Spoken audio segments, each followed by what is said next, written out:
Rationnel et cartésien, il peut résoudre n'importe quelle énigme, les yeux fermés. La CAQ vire à droite, on vire la CAQ. C'était un des slogans qui était en fin de semaine à l'honneur dans cette grande manifestation qui a eu lieu au centre-ville de Montréal, qui réunissait essentiellement toutes les forces syndicales du Québec. Éric Gingras, président de la CSQ, en faisait partie. Bonjour, M. Gingras. Bonjour, M. Dumont. Est-ce que c'était autant de monde que vous espériez? Oui. Écoutez, on vise jamais vraiment clairement un chiffre. On souhaite que les collègues, les syndiqués, les membres vont se déplacer. Puis force est de constater que avec les dizaines de millions qui étaient là, les dizaines de millions, là, j'exagère un peu. Les dizaines de milliers de personnes qui étaient là, disons que je pense que ça a démontré vraiment que c'était pas juste, puis je l'ai mentionné dans mon allocution, ce n'était pas juste une question de présidence, de remise en question. C'est vraiment les membres qui disent, écoutez, laissez-nous gérer nos affaires et occupons-nous des vraies affaires. Ça, quand on pense à la CSQ, on pense à l'éducation, la santé, la petite enfance, etc. Bon, c'est une des choses on va revenir sur les nouvelles lois du gouvernement, mais une des choses que vous disiez dénoncer, c'est les resserrements budgétaires ou les coupes budgétaires dans les services publics. Mais est-ce qu'il ne faut pas refaire l'équation, M. Gingras? Si on est rendu avec un déficit de 11, 12, 13, 14 milliards, c'est quoi le moment charnière où le déficit est passé, mettons, de 5, 6 à 11, 12? C'est quand le gouvernement a signé les nouvelles conventions collectives du secteur public. Alors, les gens qui manifestaient, c'est les gens qui reçoivent sur leur paye l'argent qui fait qu'aujourd'hui, il faut le récupérer ailleurs. Là. Donc là, on dénonce, mais on dénonce pas sa propre paye d'une certaine façon? Écoutez, je pense que j'ai été de ceux qui, dès la ratification, dès l'entente, en entrevue avec vous, avec d'autres, je disais qu'on venait de faire un pas dans la bonne direction. Il n'y a pas personne qui trouvait que les profs étaient surpayés, que le personnel de CIE gagnait trop. Au contraire, les gens ont appuyé ça. Puis j'ai dit, très rapidement après la négociation, j'ai dit, on a fait un bon pas, on est capable de sortir notre tête de l'eau. Et j'ai mentionné à ce moment-là, il y a plus de 2 ans de ça, je disais, mais là, le pire des scénarios, ce serait de ne pas continuer les investissements ailleurs, c'est-à-dire dans les infrastructures, dans nos écoles, dans nos centres, etc. Et de notre côté, il ne fallait pas réduire toute l'aide qu'on donne aux jeunes, parce que là, on allait faire patate. Et là, c'est ça le danger présentement. C'est-à-dire, d'un côté, oui, les collègues ont de meilleurs salaires, mais si tu as un meilleur salaire, mais ça ne fonctionne pas au travail, on n'arrive pas. Et ça, je pense que ça devient un choix politique. Est-ce qu'on est capable au Québec de faire attention à l'économie, aux finances, tout en continuant à investir en éducation? Je pense que oui, écoutez, les sommes astronomiques qu'on dépense pour faire toutes sortes d'affaires qui ne fonctionnent pas, puis là, je ne reviendrai pas sur les Nordvolt de ce monde, etc. Mais la réalité, c'est que ça devient un choix politique qu'on souhaite que le gouvernement va faire parce que la population dit, moi, je paie mes impôts, je veux un service.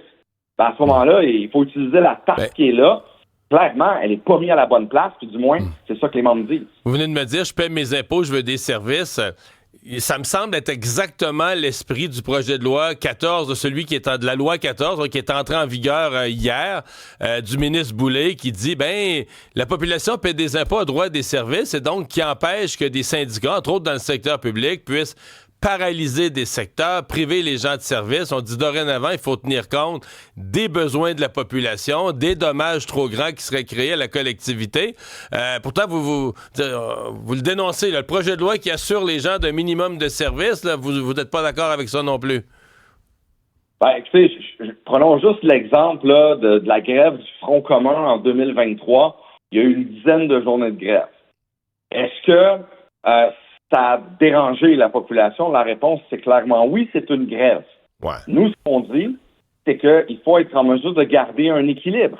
Oui, on nomme des conflits qui perdurent, des conflits qui durent, mais ça, ce sont des exemples, mais qui ne se produisent pas à tous les jours. Moi, je vous rappelle, là, dans le secteur public, prenons l'exemple de l'éducation. Avant la grève du Front commun de 2023, si on retourne 25 ans en arrière, il y avait eu, avant la grève donc de 2023, autour de 7 à 8 jours, tout dépendant de l'accréditation, de journées de grève sur 25 ans. Donc, je pense présentement, avec le projet de loi 14, c'est notamment l'idée que là, même les 10 jours, ça pourrait plus nécessairement être 10 jours en fonction.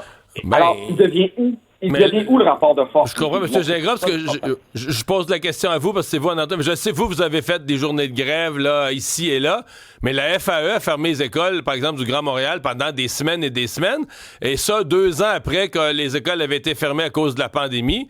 Il y a des parents qui avaient qui avaient la mâchoire décrochée, qui disaient, voyons, ça se peut pas, on a perdu des mois d'école pendant la pandémie, on en repère un autre.